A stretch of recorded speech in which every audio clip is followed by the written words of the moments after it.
اللہ کے نبی صلی اللہ علیہ وسلم نماز کی ایسی مثال دے رہے ہیں جیسے کہ آپ فرماتے ہیں الصلاۃ عماد الدین کہ نماز جو ہے وہ دین کے ستون ہیں، دین کے پلر ہیں، یعنی بنیاد ہیں۔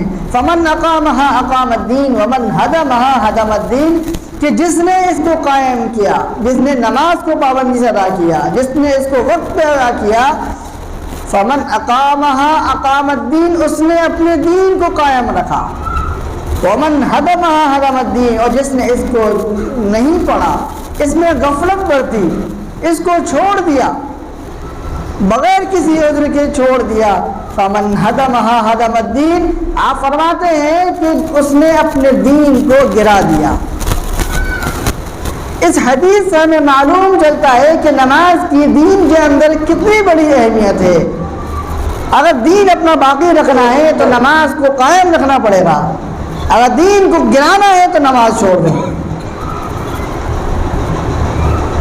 دنیا میں آئے ہیں اللہ تبارک و تعالیٰ نے ہمیں دنیا میں بھیجا ہے اور کیا فرمایا وما خلقت الجن والانس الا ليعبدون۔ اللہ تبارک و تعالیٰ فرماتے ہیں کہ ہم نے انسان اور جنات کو اپنی عبادت کے لیے پیدا کیا۔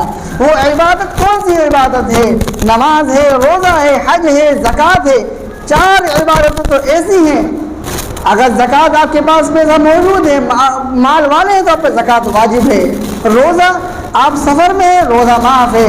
آپ حج کی طاقت رکھتے ہیں تو حج فرض ہے، ورنہ حج فرض نہیں ہے۔ لیکن نماز ایسی عبادت ہے جو کسی حال میں معاف نہیں ہے، چاہے وہ غریب ہو، چاہے وہ مالدار ہو، چاہے وہ کیسا بھی انسان ہو، اس کے لیے نماز معاف نہیں ہے۔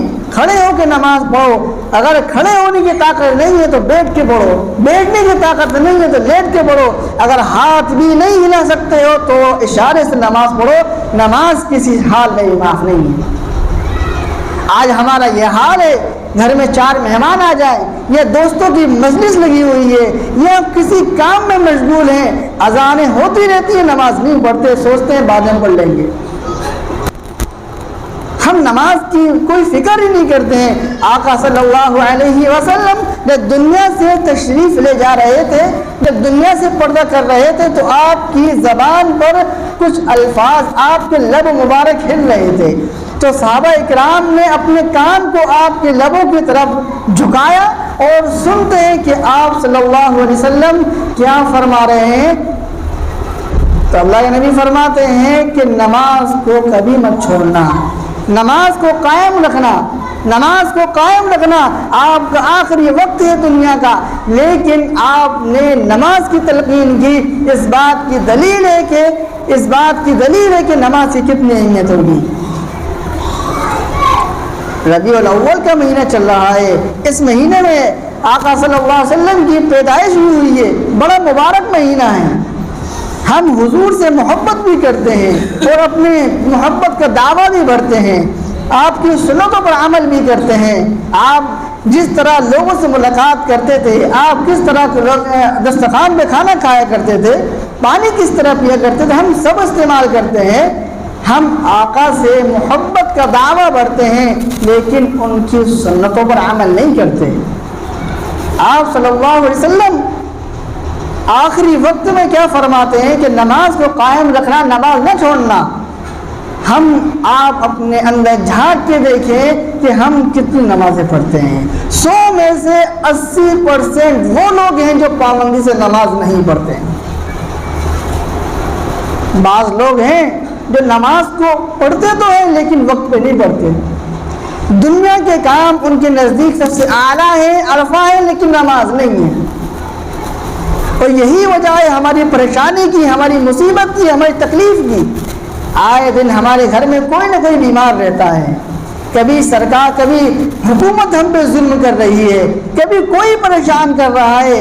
اس کی سب سے بڑی وجہ یہی ہے کہ ہم نے نماز کو اور قرآن کو ایک طرف کر کے دنیا کے اپنے کاموں کو مشغلہ بنا لیا ہے، دنیا کے کاموں میں لگ گئے ہیں، جو کام کرنا چاہیے تو وہ چھوڑ دیا ہے۔ فَإِنْ أَصَابَكُمْ مُصِيبَةٌ فَبِمَا كَسَبَتْ أَيْدِيكُمْ وَيَعْفُو عَنْ كَثِيرٍ کہ تم پہ جو مصیبتیں آتی ہیں وہ تمہارے اعمال کی بدولت آتی ہیں، یہ قرآن کریم کے اندر ہے۔ اللہ کے نبی فرماتے ہیں اور اس کا مفہوم یہ ہے کہ ہر چیز کی علامت ہوتی ہے، نشانی ہوتی ہے۔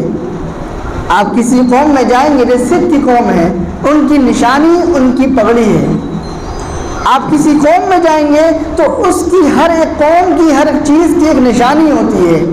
اور اللہ کے نبی فرماتے ہیں وَعَلَمُ الْإِيمَانِ الصَّلَاةِ، اور ایمان والے کی نشانی نماز ہے۔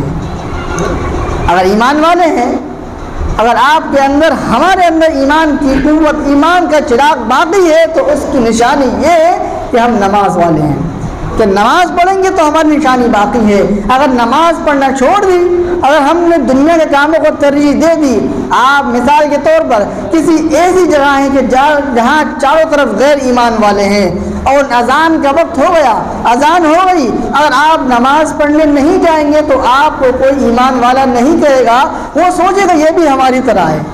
اگر نماز پڑھنے جائیں گے تو 10 لوگوں میں یہ بات ہوگی کہ یہ ایمان والا ہے، کہ اس کے رب نے اسے بلایا فوراً چل دیا۔ جس طرح ایک سکھ ہے، جب ہزاروں کے مجمع میں اگر ایک سکھ کھڑا ہو جائے تو لوگ اس کو پہچان لیتے ہیں، سکھ ہے یہ، کیونکہ اس کی پگڑی، اس کی نشانی اس کے پاس موجود ہے۔ اور اسی طرح اگر ہم نماز کی فکر کریں گے، اگر 10 لوگوں میں کھڑے ہوں گے تو جیسے ہی اذان ہوگی نماز میں چل دیں گے تو ہماری بھی ایک الگ ہی پہچان ہو جائے گی کہ ایمان والا ہے، کیونکہ آقا صلی اللہ علیہ وسلم نے فرما دیا وَعَلَمُ الْإِيمَانِ الصَّلَاةِ، ایمان والے کی نشانی نماز ہے، نماز میں ہے۔ اب نماز کی فضیلت کو تھوڑا ایسے سمجھ لیجئے کہ اللہ تبارک و تعالی نے جب زکوٰۃ کا حکم فرمایا تو اپنے فرشتے سے کہا کہ یہ زکوٰۃ کو لے جاؤ، میرے بندے کو جا کے دے دو، تاکہ وہ اپنی امت کو بتا دے کہ تمہارے مال میں زکوٰۃ فرض ہے۔ جب روزے کا حکم آیا یا ایھا الذین آمنوا کتب علیکم الصیام، کیا فرماتے ہیں کہ اپنے فرشتے کو کہا کہ جاؤ میرے بندے کے پاس، میرے نبی کے پاس، میرے رسول کے پاس، وہی لے کے جاؤ، ان سے کہہ دینا کہ تم پہ روزے فرض ہیں۔ زکوٰۃ کی باری آئی، وہ آتوا الزکاۃ، زکوٰۃ ادا کر دی۔ حج کی باری آئی، حج البیت من استطاع الیہ سبیلا، کہ جاؤ میرے بندے، میرے رسول کے پاس، میرے پیارے حبیب کے پاس، اور ان سے کہنا کہ تمہاری امت پر حج فرض ہے، اس شخص پر جو حج کی طاقت رکھتا ہے۔ اب نماز کی اہمیت دیکھیے، اللہ تبارک و تعالیٰ نے اپنے فرشتے سے یہ نہیں کہا کہ جاؤ اس نماز کو لے جاؤ میرے نبی کو جا کے دے دو، بلکہ یہ کہا کہ میرے پاس ایک اعلیٰ قسم کا تحفہ ہے، میرے پاس ایک اعلیٰ قسم کی نعمت ہے کہ جاؤ میرے نبی کو میرے پاس لے کے آؤ، اس کی اعلیٰ مرتبہ اتنا ہے کہ میں ان کو اپنے ہاتھ سے دوں گا۔ فرشتے جاتے ہیں حضور پاک صلی اللہ علیہ وسلم کو اپنے ساتھ لے کے آتے ہیں، آپ صلی اللہ علیہ وسلم کو اللہ تبارک و تعالیٰ نے وہ تحفہ عطا فرماتے ہیں۔ اس کا کیا واقعہ ہے؟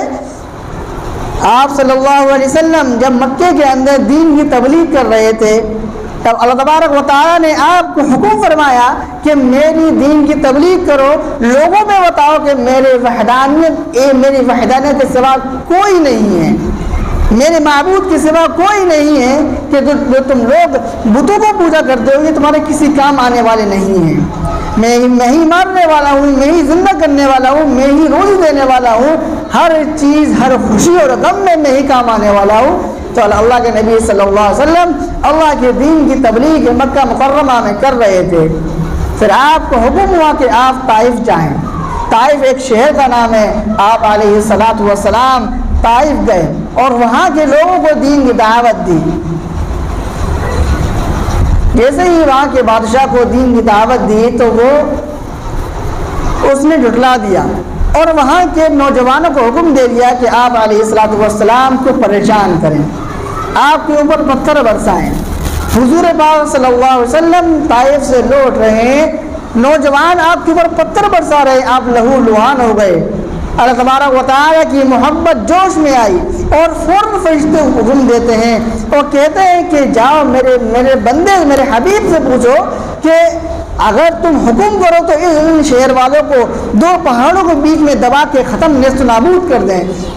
قربان جائیے آپ کی محبت پر، اللہ تبارک و تعالیٰ نے قرآن کریم میں فرمایا وَمَا أَرْسَلْنَاكَ إِلَّا رَحْمَةً لِّلْعَالَمِينَ، آپ پر ظلم ہو تو گئے، آپ کو لہو لہان کر دیا گیا، آپ کی نالین مبارک خون سے بھر گئی، لیکن آپ نے بد دعا نہیں کی۔ آپ نے کہا یہ لوگ ناسمجھ ہیں، کہیں ایسا اللہ تبارک و تعالیٰ میرے جانے کے بعد ان میں ہی دین کا داعی پیدا کرے گا اور ان کے اندر دین کے چشمے پھوٹیں گے۔ آج ہمیں کوئی گالی دے دے، مارنے کے تو بہت دور کی بات، کوئی برا بلائی کہہ دے ہم لڑنے کو تیار ہو جاتے ہیں۔ وہ حضور کی محبت دیکھیے، آپ لہو لہان ہیں، آپ کو پتھر برس رہے ہیں، آپ اگر ایک اشارہ کرتے تو پورا شہر نست نابود ہو جاتا، لیکن آپ نے کسی کو بد دعا نہیں کی، آپ وہاں سے لوٹ گئے۔ غمگین ہے، غمگین اس لیے نہیں ہے کہ آپ پہ پتھر برسائے گئے، غمگین اس لیے نہیں ہے کہ آپ لہو لہان ہو گئے، غمگین اس لیے ہے کہ میری دعوت کو انہوں نے قبول نہیں کیا، میرا جانا وہاں پہ قبول نہیں ہوا۔ آپ ناراض ہیں، آپ غمگین بیٹھے ہوئے ہیں، تو اللہ تبارک و تعالیٰ کو آپ کا یہ غم دیکھا نہ گیا، تو آپ نے حضور اکرم صلی اللہ علیہ وسلم کو معراج پہ بلا لیا اور اپنی ملاقات، اپنے دیدار سے شرف حاصل کرایا اور آپ کو 3 انعام سے نوازا۔ وہ 3 انعام کون سے تھے؟ پہلا انعام تھا شرک کے علاوہ تمام گناہوں کی معافی۔ اگر تمہاری امت شرک کرے گی تو اس کو معاف نہیں کروں گا، میرے علاوہ کسی اور سے مانگے گی معاف نہیں کروں گا، میرے علاوہ کسی اپنی حالت کو کسی اور سے کہے گی معاف نہیں کروں گا، اور اس کے علاوہ جو بھی گناہ کرے گی بس مجھ سے سچے دل سے توبہ کر لے، مجھ سے معاف کر دوں گا۔ تو پہلا انعام تھا کہ شرک کے علاوہ تمام گناہوں کی معافی۔ دوسرا انعام تھا سورہ بقرہ کا آخری رکوع، بڑی فضیلت ہے، انشاءاللہ اس کے بارے میں کبھی اور بات ہوگی۔ اور تیسرا سب سے بڑا انعام 50 وقت کی نماز۔ آپ سوچیں گے کہ ہم تو 5 وقت کی نماز پڑھتے ہیں، 50 وقت کی نماز؟ حضور اکرم صلی اللہ علیہ وسلم جب یہ تینوں انعام لے کے چل دیے تو چھٹے آسمان پر حضرت موسیٰ علیہ السلام موجود تھے۔ وہ کہتے ہیں یا رسول اللہ، آپ کو اللہ تبارک و تعالیٰ نے کیا انعام دیا؟ حضور اکرم صلی اللہ علیہ وسلم نے اپنے انعام کے بارے میں بتا دیا کہ مجھے 50 وقت کی نماز ادا کی گئی ہے۔ موسیٰ علیہ السلام کہتے ہیں کہ میں تم سے پہلے کے نبی ہوں، میں تجربے کار ہوں، تمہاری امت 50 نمازیں نہیں پڑھ پائے گی، جائیے اللہ سے اس میں کچھ تخفیف کرائیے۔ حضور اکرم صلی اللہ علیہ وسلم اللہ کے حضور میں حاضر ہوئے اور کہتے ہیں یا اللہ اس میں کچھ تخفیف کر دیجئے۔ اللہ نے 5 نمازیں تخفیف کر دی۔ اسی طرح آپ نے 9 چکر لگائے، 5 کر کے آخر میں 5 نمازیں رہ گئیں۔ اس کے بعد حضرت موسیٰ علیہ السلام نے پھر کہا کہ آپ کی امت یہ 5 نمازیں بھی ادا نہیں کر پائے گی، لہٰذا اس میں تخفیف کرائیے۔ حضور اکرم صلی اللہ علیہ وسلم کہتے ہیں کہ ہر مرتبہ 5 نمازیں کم ہو رہی ہیں، کہیں ایسا نہ ہو جائے کہ مجھ سے دیا ہوا انعام چھن جائے۔ اب میری ہمت نہیں ہوتی ہے، حضور اکرم صلی اللہ علیہ وسلم ان 5 نمازوں کے لے کر دنیا میں تشریف لے آئے۔ صحابہ کرام نے پوچھا یا رسول اللہ، آپ اللہ تبارک و تعالیٰ کے پاس گئے تھے، آپ کو اللہ نے کیا انعام دیا؟ تو اللہ کے نبی کہتے ہیں کہ اللہ تبارک و تعالیٰ نے مجھے 5 نمازیں تحفے میں دی ہیں۔ تو تمام صحابہ کرام خوشی سے جھوم اٹھے کہ اب تو ہم نماز کے ذریعے سے اپنی ہر دعا کو قبول کروا لیں گے، اب تو نماز کے ذریعے سے اپنی مشکلوں کو، پریشانیوں کو، تکلیفوں کو سب ختم کروا دیں گے، اب تو ہمیں مانگنے کا ذریعہ مل گیا۔ 2 رکعت نماز ادا کرو، اللہ کے سامنے ہاتھ پھیلاؤ، 2 رکعت نماز ادا کرو، اللہ کے سامنے اپنی حالت کو رکھو۔ کوئی بھی ولی، کوئی بھی متقی نماز کے بغیر ولی نہیں ہو سکتا، نماز کے بغیر متقی ہو ہی نہیں سکتا، کہ نماز دین کا وہ ارکان ہے۔ اللہ کے نبی فرماتے ہیں من ترک الصلاۃ متعمدا فقد کفر، کہ جس نے جان بوجھ کر نماز کو چھوڑا اس نے گویا کہ اللہ کی کھلم کھلا نافرمانی کی، اس نے کفر کیا۔ کفر مانے اللہ کی نافرمانی کرنا۔ جو شخص جان بوجھ کر نماز چھوڑ دے، آپ اپنے اندر جھانک کے دیکھیں ہم دن میں کتنی نمازیں وقت پر اللہ کے خوف سے پڑھتے ہیں، اللہ کے خوف سے پڑھتے ہیں۔ اللہ گواہ ہے، ابھی اس ہفتے کی بات کر رہا ہوں، ایک دن عصر کی نماز میں صرف ایک آدمی تھا، پورے علاقے کی، پورے چاروں طرف مسلمان ہی مسلمان ہیں، لیکن جب اذان ہوئی، جب میں نماز پڑھانے آیا تو عصر کی نماز میں صرف ایک شخص تھا۔ دل میں بڑی تکلیف ہوئی، یہ کیسا ماحول پیدا ہو گیا ہے، کیسا ماحول کہ نماز میں صرف ایک ہی آدمی۔ کیا ہماری کمی نہیں ہے یہ کہ ہم اپنی مسجدوں کو آباد نہیں کر سکتے؟ کل یہی مسجدیں گواہی دیں گی کہ جب قیامت آئے گی تو تمام کے تمام پہاڑ اور بڑی بڑی بلڈنگیں سب ٹوٹ کے آسمانوں میں ایسے اڑیں گی جیسے کہ روئی کے گالے اڑتے ہیں۔ جب ایک روئی دھلنے والا جب روئی دھلتا ہے تو جو ہوا میں جو روئی کے وہ رونگٹے اڑتے ہیں، گالے اڑتے ہیں، اسی طرح یہ پہاڑ آسمان میں اڑیں گے اور تمام چیز درہم برہم ہو جائے گی، لیکن اللہ تبارک و تعالیٰ اپنے گھروں کو محفوظ ایسے ہی اٹھا لے گا اور جنت میں جا کے رکھ دے گا۔ جب میدان محشر میں تمام لوگ سامنے اکٹھا ہوں گے تو یہی مسجدیں گواہ ہوں گی کہ ان لوگوں نے مجھے آباد کیا، اللہ کو معاف کر دے۔ اگر ہم نے اللہ کے گھر کو آباد کیا ہوگا تو ہم بھی ان میں شامل ہوں گے، اگر ہم نے آباد نہ کیا ہوگا تو اس وقت ہمارا کیا حال ہوگا؟ ہم کس سے چھپ جائیں گے، کس سے چھپ پائیں گے؟ یہ مسجدیں گواہ بن جائیں گی ہماری۔ ہم حضور سے محبت کا دعویٰ بھرتے ہیں کہ ہم حضور کا دامن نہیں چھوڑیں گے، نہیں چھوڑیں گے، مت چھوڑو اور چھوڑنا بھی نہیں چاہیے۔